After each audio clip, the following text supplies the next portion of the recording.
show starts in 10, 9, 8, 7, 6, 5, 4, 3, 2, 1, go.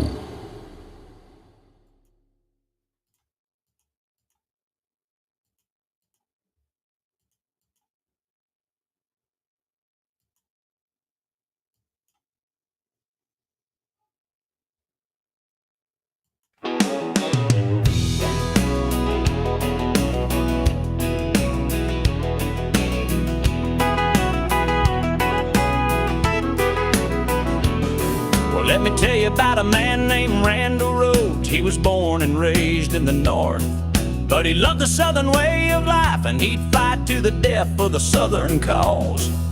He marched on down to the fields of cotton, where he met up with General Mosby's gray ghost. The general gave Randall the rank of colonel so he could fight with the brave men in gray. Now Colonel Randall Rhodes fights for the bonnie blue flag, and that's what Colonel Randall Rhodes brings. He brought fire, he brought freedom, he brought love, he brought war. And he said, to hell with the stars and stripes, I'm fighting for the stars and bars. And to hell with your war of aggression, I'm fighting for the war of independence.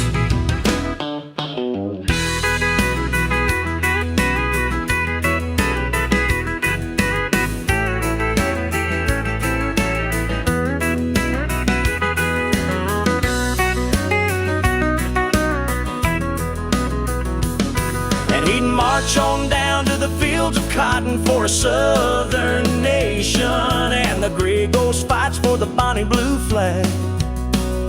And that's what Colonel Randall Rhodes brings.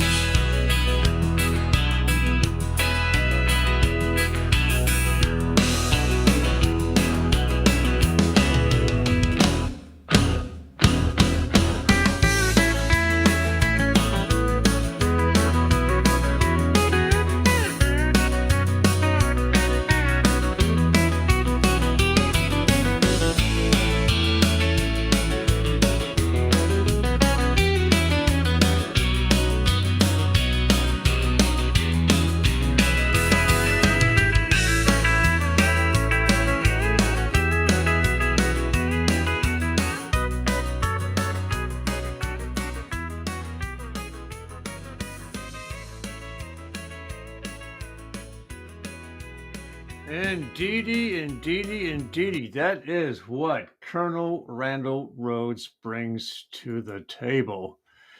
And let's make sure I still have audio, folks. Give me 1 second here. What Colonel Randall Rhodes brings to the table. Okay.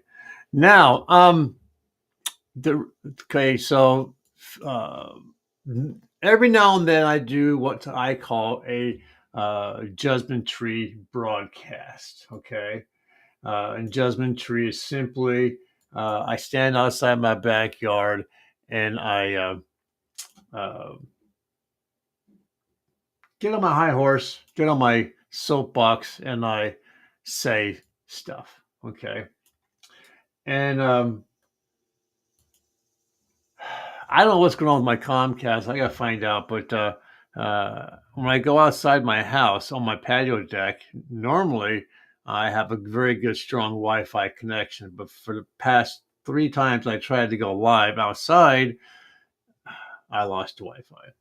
So a couple of things first is I wanted to let you guys know for sure that there is such a thing as Daniel Boone's Judgment Tree, not just making it up. Okay, so here is a artist depiction from the writings of Daniel Boone.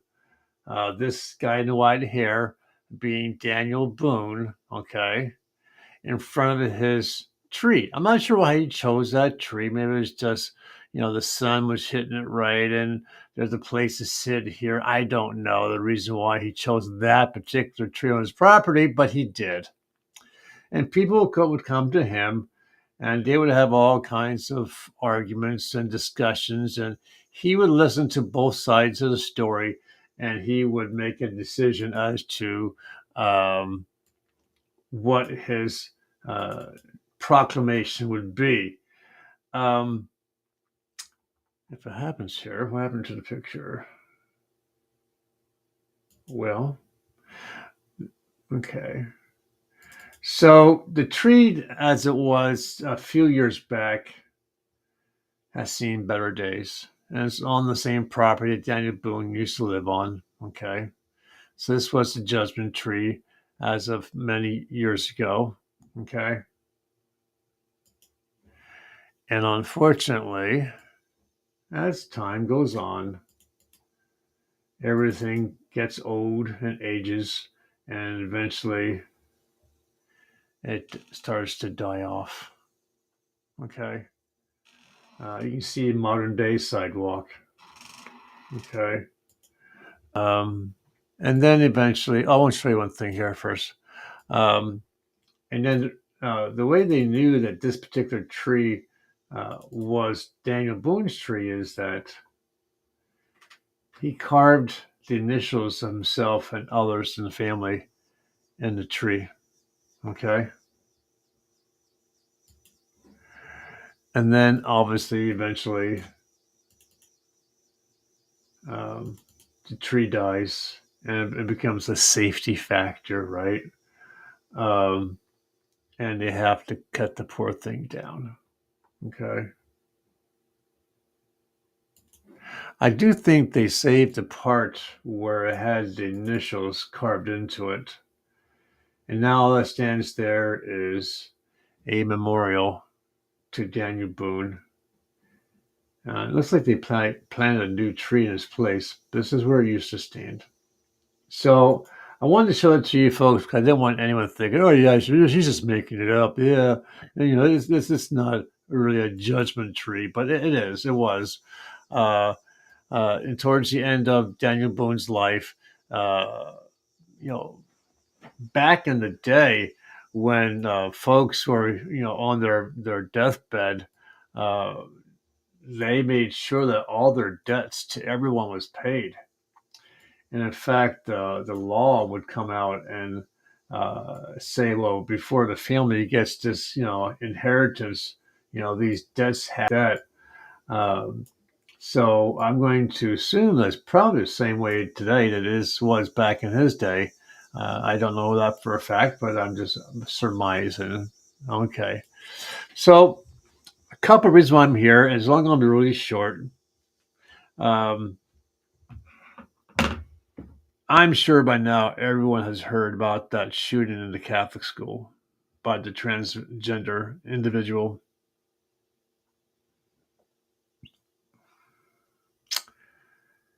And I've heard others who have broadcasts and how they feel about those situations. And to be honest with you, I totally agree with them. Absolutely, totally agree with them. Had he not killed himself, I would have hoped he would have gotten the death penalty. But you know what? The folks on the left are coming out. And they're more or less saying it's not his fault. It's the gun's fault. I'm sorry. It's not the gun's fault. The guns didn't. Oh, before I go there, did you guys see the video where he's showing off his gun collection on his bed? I didn't count, but I'm thinking at least 12 to 15, if not more, guns, various sizes, various calibers, loaded. And here he is, and on the guns, he has written with a highlighter, with a whiteout, different sayings. Okay. Then he has this small handgun, and I heard him say in the video, "This is for me if things go wrong," or something like that. meaning he was going to take his life. So he had this all planned out.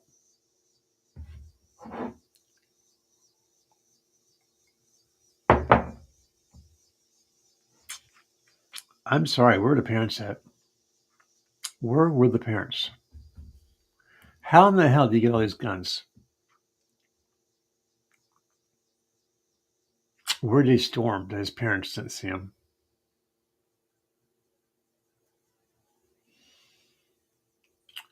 You know, I'm all for Second Amendment rights. And to be honest with you, I have absolutely no idea about guns. I wasn't brought up in a house where a gun was a factor. But too many times I see about a school shooting or some kind of public shooting. And I would think to myself,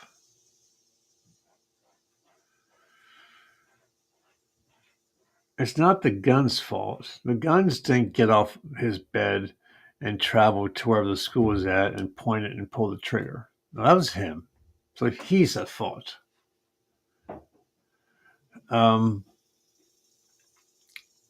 I think there should be laws to track an individual's purchase of firearms. And I know this might go against someone else's who might be listening. But if a person comes into a gun shop, or a gun shops plural, as to spread out the purchases, and that individual is buying guns, plural, there should be a way of tracking that person as to how many guns he bought, and to ask the $1,000 questions. Why the hell do you need so many? Now, I can see if the guns were old and he's a collector of old firearms. I can see that, but usually those firearms are made so they can't be used. But these guns this guy had, they were very much alive. They had bullets. They were able to be fired at a target or at a person and do extreme damage. So I personally believe there should be a way of tracking an individual as to how many guns he has, how many guns he's purchased over a period of time. And I'm saying he because shootings like this aren't normally a female. It's usually a guy. Okay. And along with that, is the purchase of ammunition. I think we should track a person's purchase of bullets.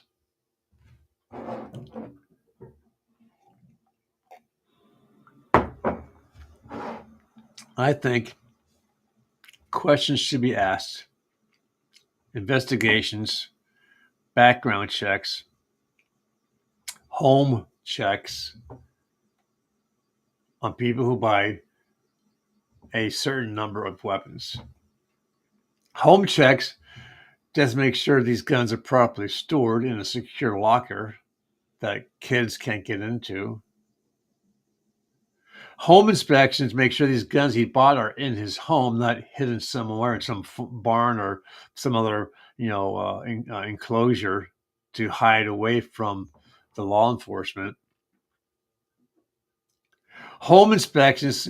So if the guy's living at home with his mom and his daddy, that mom and daddy knows he has all these weapons in his car, in his house.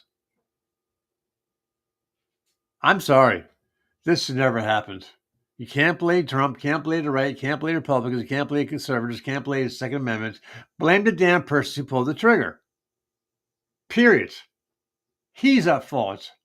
Not the gun, not Trump, not the Second Amendment. One reason why our country has not been invaded by another nation is because we have weapons. Besides our military strength, the individuals have weapons. And it's been said, it's been documented that the Russians and other countries said, we won't invade your land because your people have access to weapons. And they know they would lose eventually.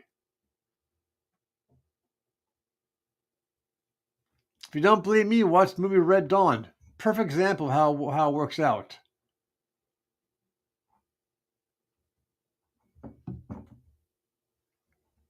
Yeah, I'm pissed. This should never happened. Not again. And you know damn well know that Trump is going to be blamed for it. If he isn't already being blamed.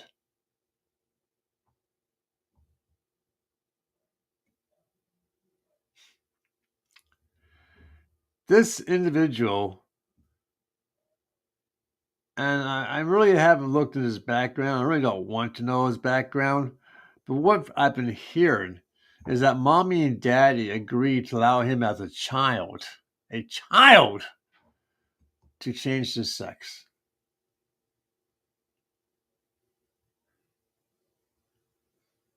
A child does not know what the hell he wants or she wants.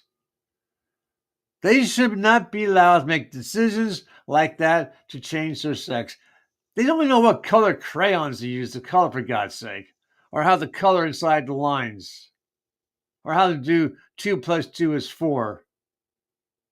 And you allow that child to make a decision like changing his sex or her sex? Personally, I think parents should do that because they were sorry that they had a boy or a girl and said what they wanted. Oh, what do you want for your baby? Oh, we want a girl. Oh, it's a boy. Oh, damn. We had the room all set up for a girl.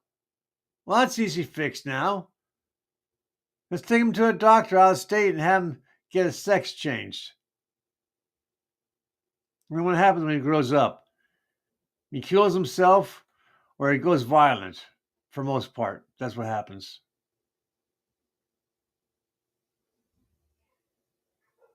I'm sorry. You know, this world makes no sense to me. Why can't we go back to the days of Leave It to Beaver, Dennis the Menace, F Troop? Back when things were fun and enjoyable and people loved each other and support each other. And that's my dog barking in the background.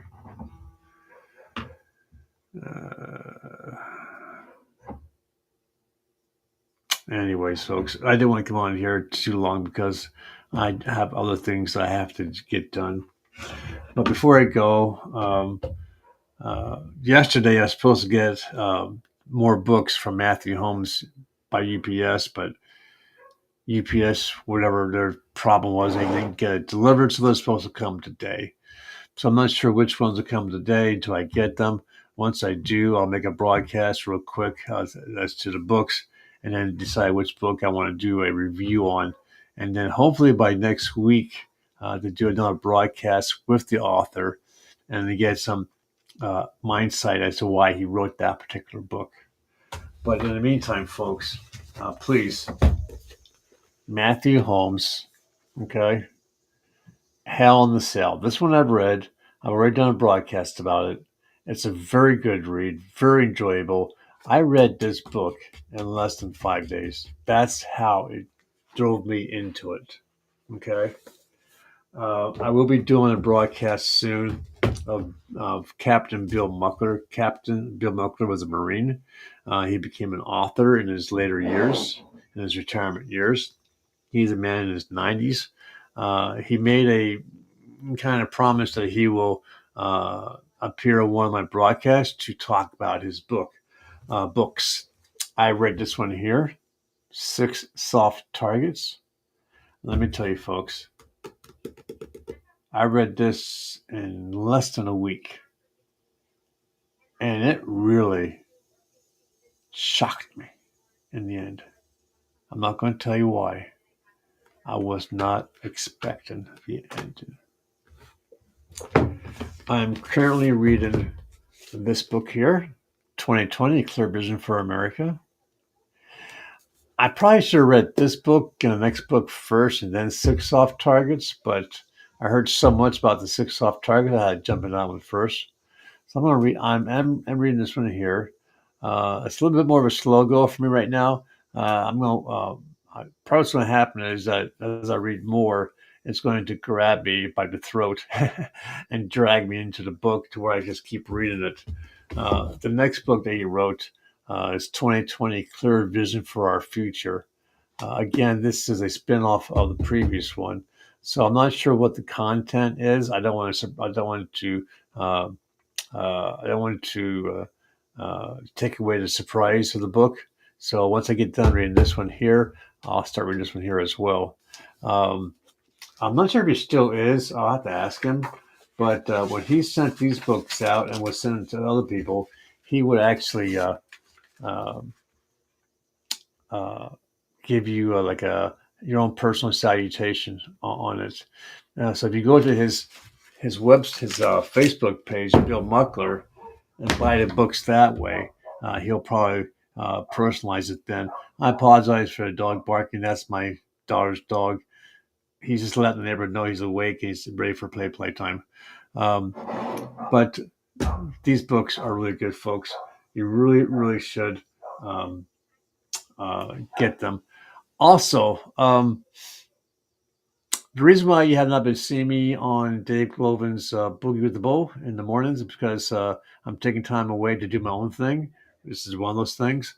I actually am getting ready to start working on the things from the South that I made promises of, and I'm going to start working on those projects, such as videos about various battles, about various reenactments, things like that. I think you're going to really be surprised by those broadcasts. I also want to tell you that my general, what's that one? Song itself. My general, he wrote a, yeah, he gave me some verses and I put it to the music using Suno.com. That is another product that I would definitely recommend to everyone. Suno.com, $8 to $10 a month. You put in like a half a dozen words, it automatically, you choose what type of music you want, and boom, it's there. I'm going to tell you what, folks, it is a great $8 spent. It really, truly is. So I'm going to end this broadcast with this song that my general gave to me. I'm going to play it, then I'll say goodbye, and we'll talk to you later, okay? Here we go. With stars and bars, marching through the field of scars, Virginia roots and family ties, underneath those southern skies. Raise the flag and bow your head for the stories of the ones now dead. Family, faith, and God above, echoing through the land we love.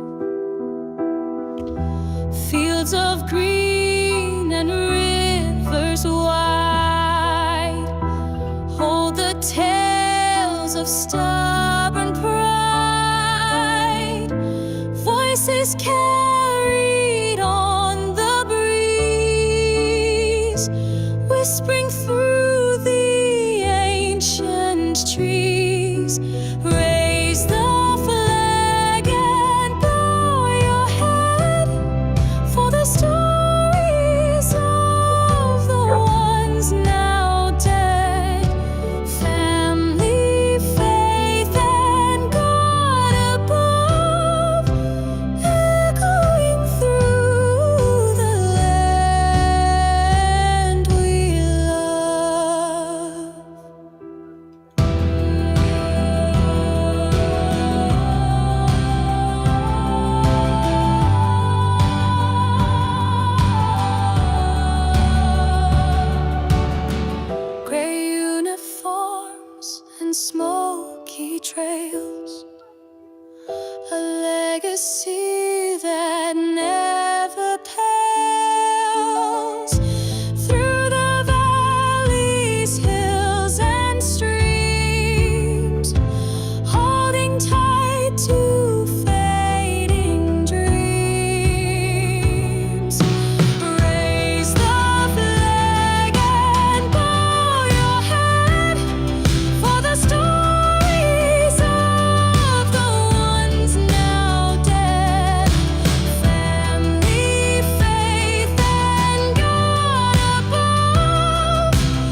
Oh my.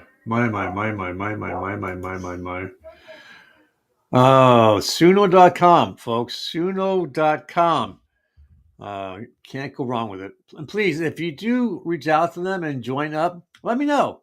I would like to know if my voice is making a change in the life of people.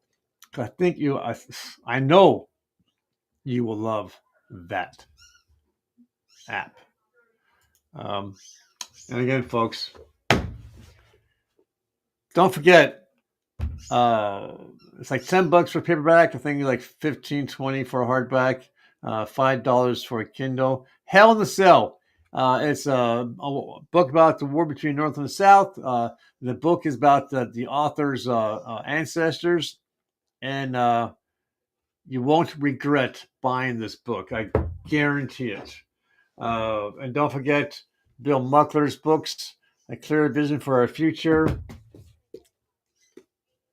A Clear Vision for America, and 6 Soft Targets. I want to tell you what, folks. It starts off a little slow, about in the middle. Things start to formulate, and by the last couple of chapters, all hell breaks loose. And I want to tell you what, as you start reading the book, you'll realize that the author is reflecting the current administration when he wrote the book, which was the Biden administration. Anyways, that's a joke. So look, I am Randall Rhodes of All Roads Lead Home Genealogy. Also, Colonel Randall Rhodes of the Gray Ghost volunteer home support. Please, folks, support the South. One of these days, I'll do a broadcast about statues. Just recently, a statue in Edmonton. Someone complained because, oh my God, he supports the Confederacy. That's all about slavery. Oh, I can't stand to look. Well, walk by with their damn eyes closed. They were going to tear it down, but for now, it got moved to the back of the building. Oh, my friends in the South, if I was younger, if I lived in the South, I want to tell you what I'd be doing with support. But I'm old, decrepit, paralyzed. No, not paralyzed, but disabled. I can't do that much. All I have is my voice. We need to protect the statues, the monuments, the paintings, the books, the cemeteries, the dead in the ground, and your own way of talking. Stand up, please. Support the South. And with that, my friends, I'll talk to you later. See ya.